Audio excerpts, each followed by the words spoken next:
Nexia bir автокөлігі стартер шешу жолдары 2 волтпен тұрады.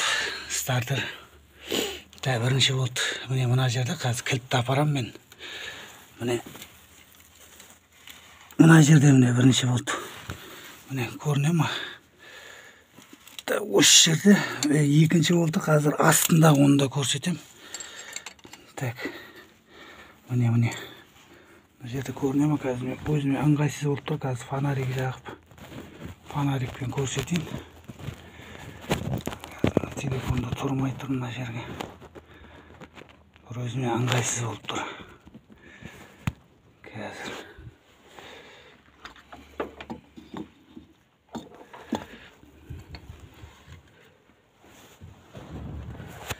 міне қолмен көрсетейін. Міне мына жерде мына патропканың астында міне көрініп тұр ма? Міне осы жерде 1 волт, екінші волт қазір астында. Қазір астына түсіп көрсетем. Міне екінші волты қазір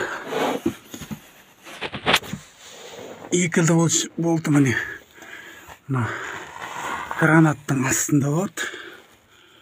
Міне ашып қойдым. Қазір қолмен көрсетіп жіберейін. Мына волт екінші волт. Содан соң мына постоянно плюс келіп тұрады. Аккумулятордан ажыратып тастайсың бірінші, стартерді шешпей жатып. Содан соң 2 волтын ашып аласың. Ар жақта замоктан келетін плюс бар, соны ашып тастайсың. Содан соң стартер бері қарай мына жерден астынан суырып ала қоясың.